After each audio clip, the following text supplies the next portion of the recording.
들고 왔습니다. 3단원.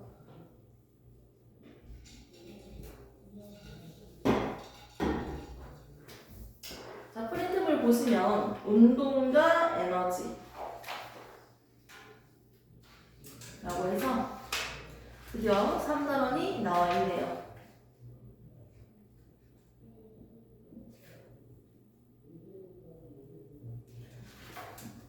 우리가 지금까지 배운 걸 보면 우리는 중3 때 과학을 뭘 배웠는지 간단하게 대제목만 볼게요. 첫 번째 1단원에서는요, 우리가 화학에 대해서 배우고요. 화학 반응과 물리 반응을 비교를 해보고 화학 반응의 특징에 대해서도 배우고, 맞죠? 구분하는 기준, 그리고 화학 반응식도 세워보고요. 반응이 일어났을 때 에너지 추리까지도 하면 이제 1단원이 끝납니다. 대략적으로. 두 번째, 2단원에서 나오는 내용은요, 기권에 대해서 우리가 배웠어. 우리가 살고 있는 지표에서부터 1000km까지를 대기 영역이다. 대기권이라고 하고 기권이라고 하는데, 이 기권을 구성하고 있는 기체의 조성도 배워보고요. 그리고 높이에 따라서 온도 변화가 어떻게 되는지 층을 4개로 나눠서 배운 다음에 우리가 배웠던 게 포화 수증기랑 실제 수증기랑 해서 습도도 보고요. 그리고 응결이 되는 응결량도 보고요. 구름이 만들어지는 과정도 보고 날씨까지 봤어요. 그러니까 결국 기권과 날씨에 대해서 우리가 배워봤습니다. 맞죠? 자, 여기도 계산 문제가 있었어요. 3가지 법칙이 나오면서 여기에도 그래프 분석을 하면서 응결량도 계산해보고 상태 습도도 계산해보고 우리가 문제를 풀어야 될 게 좀 있었습니다. 세 번째 나오는 이번에 나온 게 3단원이죠. 3단원은요, 1단원에 있는 화학 파트, 2단원에 있는 지구과학 파트, 3단원은요 물리 파트라고 해서요. 앞으로도 우리가 이제 고등학교 올라가고도 앞으로 계속 쭉 사용할 내용인데, 우리가 알고 있는 얼마나 빠른 이 속력, 그거 나올 거예요. 그래서 물체가 시간에 따라서 위치가 변하는 것을 운동이라고 합니다. 이 운동에 대해서 배우면서 외부에서 힘을 줬을 때 운동하고 있는 물체에다가 외부에서 또 다른 힘을 줬을 때랑 힘을 주지 않았을 때로 나눠서 우리가 한번 배워볼 거고요. 힘을 일정하게 주었을 때 어떤 일이 일어나는지 대표적인 자유낙하 운동, 낙하 운동에 대해서 연관시켜서 배워볼 겁니다. 이렇게 물체의 운동에 대해서 배우고 나면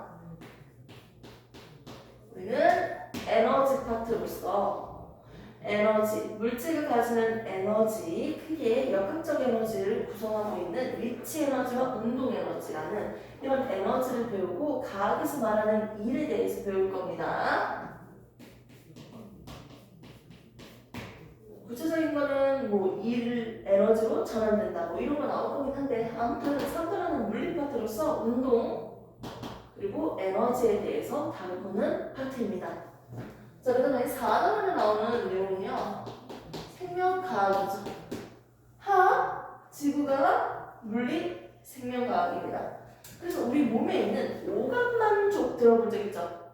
오감이라고 하면 뭐가 있을까? 오감에 눈, 코, 귀, 입, 느낌, 촉각 이런 느낌, 맞죠? 이런 감각에 대해서 이 5가지를 우리가 좀 구체적으로 다뤄보고요.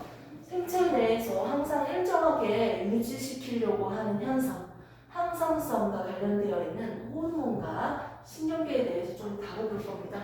그래서 생명체를 구성하고 있는 항상성, 일정하게 유지하고 있는 내용에 대해서 좀 이제 배워보는 단원이에요. 외부로부터 자극이 주어졌을 때 우리는 반응을 합니다. 뜨거운 물체를 만지면 뜨겁구나, 손을 떼야지 하는 게 아니라 뜨거워! 이렇게 한다는 거죠. 자극에 대해서 반응한다. 즉 외부의 위협으로부터 보호하는 특징을 가지고 있어요. 생명체는. 그 자극과 반응에 대해서 배우는 파트입니다. 이렇게 보면 우리가 3학년 때 첫 번째 나오는 1학기 단원은요, 총 4단원으로 구성 구성되어 있고요. 우리 공주는 지금까지 1단원과 2단원을 배워왔어요. 오늘 본격적으로 배울 거는 바로 3단원에 있는 운동입니다.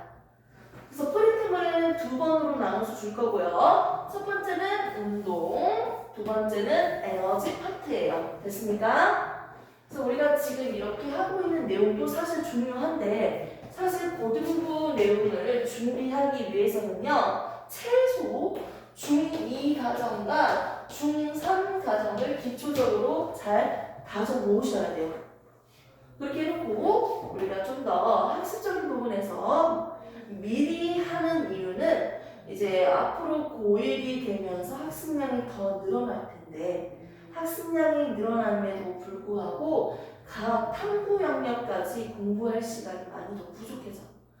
미리 시간을 좀 더 확보하면서 개념을 잘 다져 놓으셔야 돼요. 그래야지 나중에 이제 과학 공부하는 데 있어서 지금보다는 어려움이 훨씬 덜하죠. 하지만 그렇다고 해서 그냥 책 읽기식으로 쑥쑥쑥 진도만 나가시면 안 되는 거 알죠? 공주? 좀 더 기초적으로 잘 꼼꼼히 한 번 배울 때 정확하게 배운다는 마음으로 한번 해보도록 합시다. 그러면 3단원 다시 볼게요. 오토책을 한번 펼쳤잖아요. 그 밑에 페이지가 몇 페이지입니까? 공주? 100페이지죠. 깔끔하게 100페이지로 되어 있네요. 선생님 책이 없어서요. 100페이지, 오토 100페이지. 보시면요. 제목이 나와 있습니다. 첫 번째 제목. 대단원 제목은 운동과 에너지고요. 첫 번째 나오는 건 뭐다? 운동이에요. 운동. 운동 좋아합니까? 운동해야 되는데, 어떻게. 지금 살 좀 빼야 되거든요. 선생님이 목표를 좀 다졌어요. 어제. 진짜 이제 시간이 얼마 남지 않았구나. 살을 빼야 되긴 하는데 한 100일 정도 남았어요. 대충 100일까지는 몇 킬로 달성하고 이제 뭐 170일 안으로 몇 킬로까지 달성하기. 그래서 이제는 이렇게 마인드를 배가 고프면 차를 마시자. 이것도 설탕 안 들어갔어요. 저 오늘 카페 들으려다가 설탕 먹으면 진짜 그 설탕 달달한 거 먹을 걸로 차라리 밥을 먹자 싶어가지고 안 먹었는데 운동을 해야 됩니다. 근데 운동이라는 걸 우리가 생각하기에는요, 뭘 운동이라고 생각할까? 뭔가 움직인다? 이걸 운동이라고 생각하잖아요. 맞죠? 앉아서 자전거를 탄다? 걷는다? 이런 것들을 운동이라고 하는데 과학에서 말하는 정확한 운동이라는 개념은 뭘까요? 운동?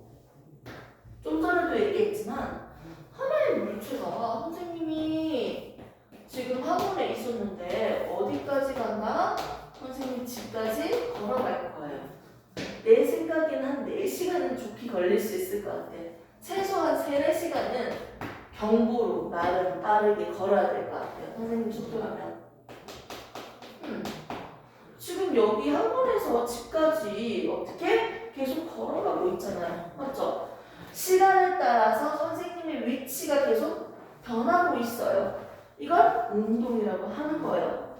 결국 운동이라는 건 뭐다? 시간에 따른 위치 변화예요. 시간에 따른 위치 변화. 이걸 우리는 뭐라고 한다? 운동이라고 합니다. 시간에 따라서 위치가 바뀌는 거, 이걸 운동이라고 해요.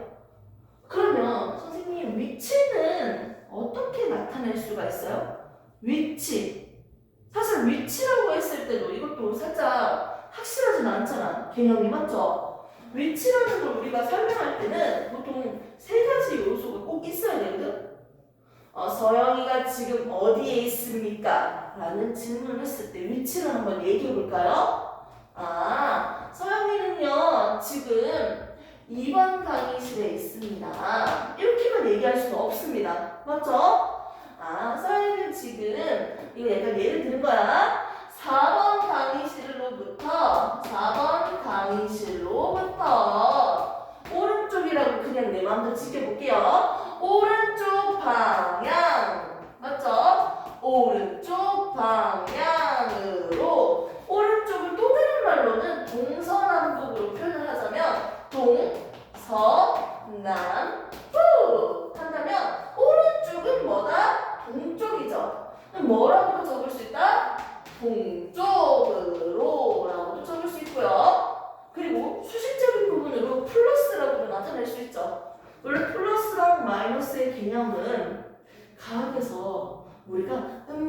이렇게 도입이 된 거예요.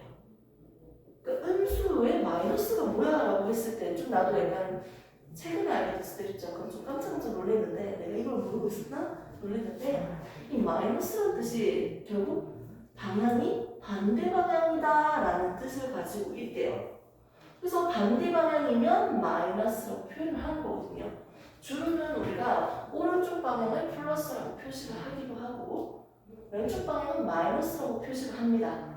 이렇게 해서 플러스와 마이너스로 표시를 한다면 우리는 어떻게 표시할 수 있을까요? 오른쪽이다, 동쪽이다, 플러스다 이렇게 할 수 있겠지. 강의실로부터 동쪽 방향으로 50m 떨어져 있는 지점에 있다. 됐습니까? 결국은 뭐다? 출발 지점, 기준점이 있어야 된다. 기준점으로부터 어떻게? 무슨 방향?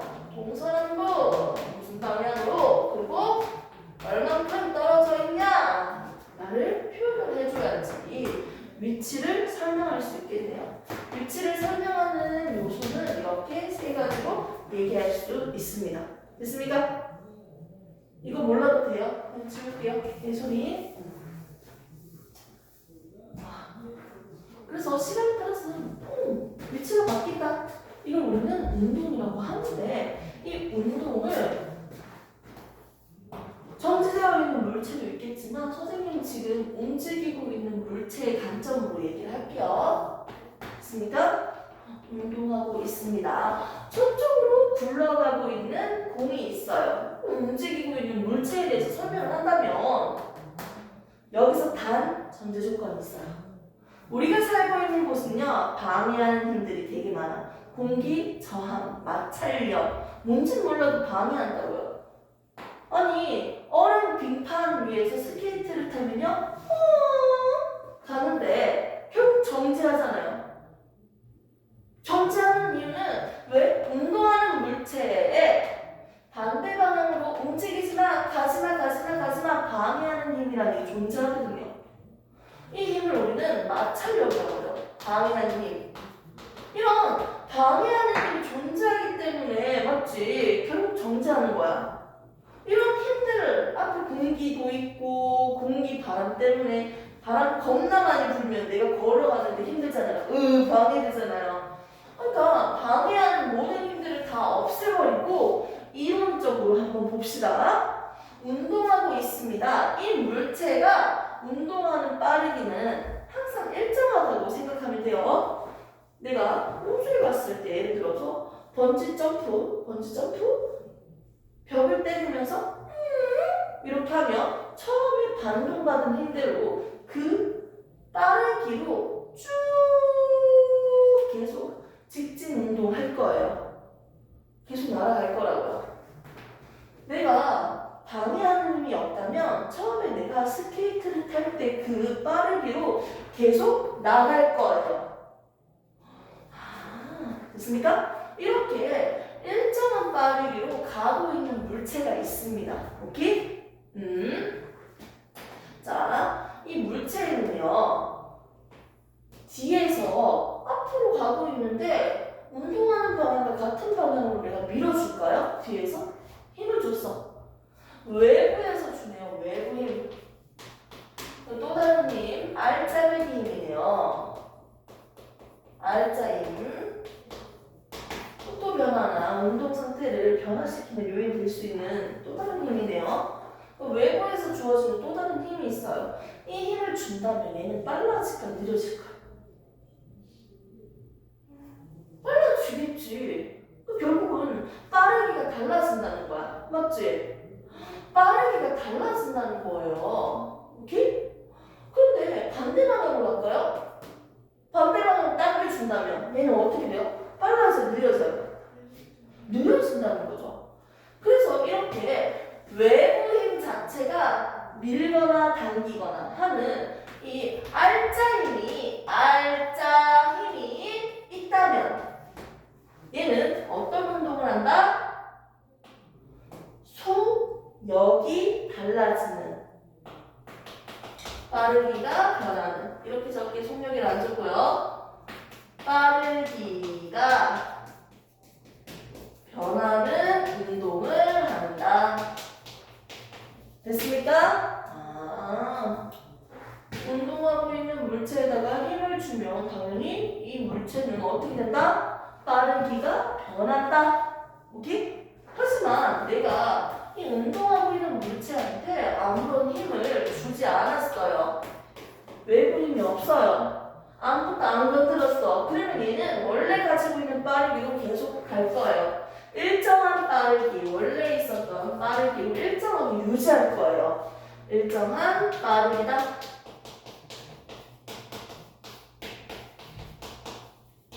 됐습니까? 보겠습니다. 공주도 알고 있는 개념이니까 우리는 A 지점에서 B 지점까지 실제로 이동하는 거리는 200m입니다. 이를 실제로 이동한 거리, 이동거리라고 합니다. 이동거리는 실제로 이동한 거리입니다. 오케이? 이게 이동거리가 200m예요. 하지만 얘를 우리가 어떻게 최단거리로 해버리면 직선거리라고 하죠. 이때 최단거리는 우리가 변이라고 합니다.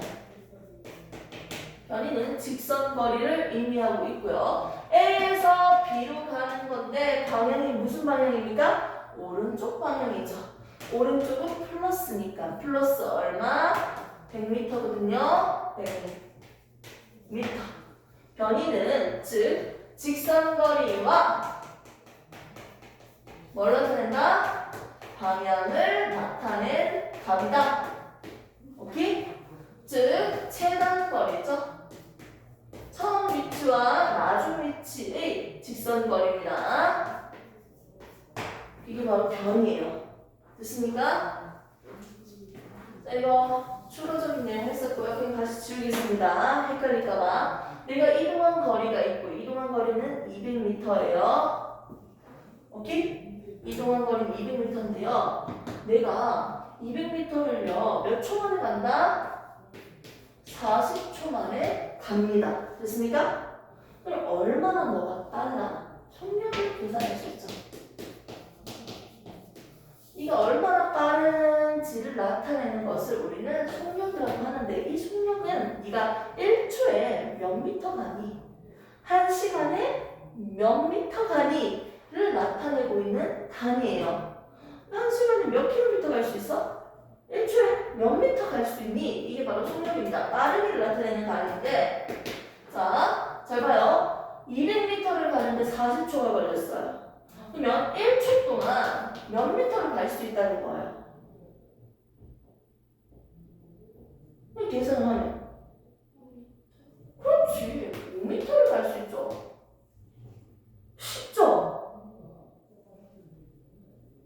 이 초를 세컨드라고 해서 세컨드 S로 붙여볼까요? 그러면 나는 속력은 5m/s예요. 나는 1초에 얼만큼 간다? 5m를 간다는 거지. 그러면 앞에 있는 상수 그대로 적고 뒤에 있는 부호만 그대로 비스듬하게 눕혀주면 되잖아요. 됐습니까? 그래서 5m/s라고 합니다. 1초에 5m 간다는 뜻이에요. 10m/s는 무슨 뜻일까요? 1초에 몇 미터 갈 수 있다? 빠르게 10m 갈 수 있다는 거야. 그러면 10m/s의 속력을 가지고 내가 10초 동안 달린대. 그럼 내가 몇 미터 갈 수 있을까요, 공주야? 1초에 10m 가는데 10초 동안 가니까. 생각해봐. 1초에 10m 간다는 건데 내가 10초 동안 가. 뭐 얼마예요? 거리? 100이죠. 어떻게 계산했어? 10배니까요. 시간이 10배니까요. 이동거리도 10배겠지, 맞지? 이렇게 속력에다가 시간을 곱해주면 되네요. 맞죠?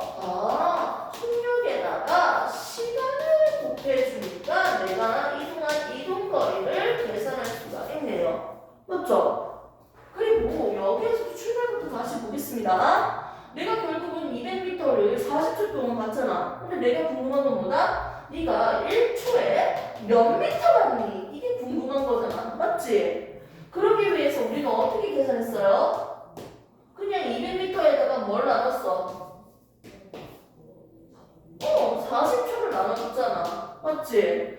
그러니까 1초에는 얼만큼이다? 5m 간다 라고 계산을 한 거잖아요. 맞죠? 아, 뭐분의 뭐다?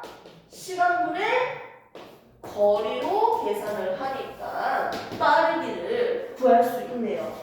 속력은 결국 뭡니까? 시간분의 거리라는 거예요. 오케이? 정리해봅시다. A에서 B까지의 이동거리는 얼마입니까? 200m입니다. 됐습니까? 얘는 방향은 포함되어 있지 않은 실제 이동거리를 얘기하고 있습니다. 예를 들어서 자, 이 상태에서 속력을 계산을 해보겠습니다. 속력은 뭐분의 뭐다? 시간분의 거리였어요. 좀 더 쉽게 표현하자면 네가 1초에 얼만큼 갈 수 있니? 1초에 이동한 거리를 의미하는 거였고요. 1시간에 몇 킬로미터를 가는 시간으로도 얘기할 수 있습니다. 이 상태에서 50m/s라는 뜻은 1초에 50m를 갈 수 있는 빠르기다. 이 빠르기로 봤을 때 내가 5초 동안 이동한다면 몇 미터 갈 수 있다? 그렇지, 250이다. 당연하죠. 1초에 50 가니까 5배로 5초 계산하시면 되잖아요. 즉 내가 이동한 거리는요, 결국 뭐다? 앞에 있는 빠르기에다가 속력에다가 뭘 곱한다? 시간을 곱하면 계산할 수 있겠네요. 오케이, 됐습니다. 그래서 우리는 오늘 가장 중요한 속력과 이동거리 계산에 대해서 방금 배워봤습니다. 됐습니까? 네, 좋습니다. 자, 그 상태에서 그래프까지만 설명하고 수업 진행을 해보도록 하겠습니다. 자, 그러면 나는 지금 이동거리, 속력, 시간 이런 용어들을 다시금 봤는데요. 시간에 따라서 속력이 어떻게 되는지 그래프적으로도 한번 볼게요. 항상 일정한 속력, 일정한 빠르기로 움직일 겁니다. 일정한 빠르기로 움직일 겁니다. 내가 1초일 때도 20m/s, 내가 2초일 때도 20m/s, 내가 3초일 때도 20m/s, 4초일 때도 20m/s예요. 됐습니까? 그렇기 때문에 기울기가 x축과 나란하네요. 이렇게 그림이 그려져 있다면 얘는 속력이 빠르기가 항상 일정한 운동이죠. 등속 운동입니다. 됐습니까? 등속 운동 그래프를 보고 있습니다. 우리 공주는 속력과 시간 그래프에서 속력이 시간에 따라서 변하지 않고 항상 똑같잖아요. 그래서 등속 운동 그래프를 보고 있고요. 이때 이 빠르기를 가지고 내가 5초 동안 이동을 한다면 이동 거리가 얼마라고요? 1초에 20m 가니까 5초 동안은 100m죠. 1000이라고 한 거 아니고 100이죠. 자, 어떻게 계산했다? 20 곱하기 5 계산했잖아요. 자, 여기서도 한번 볼까요? 자, 어머! 이 사각형의 맞지? 넓이는 어떻게 계산해요? 가로 곱하기 세로 해주니까요. 속력 곱하기 얼마? 시간이죠. 이건 뭘 나타낸다? 이동거리를 나타냅니다. 됐습니까?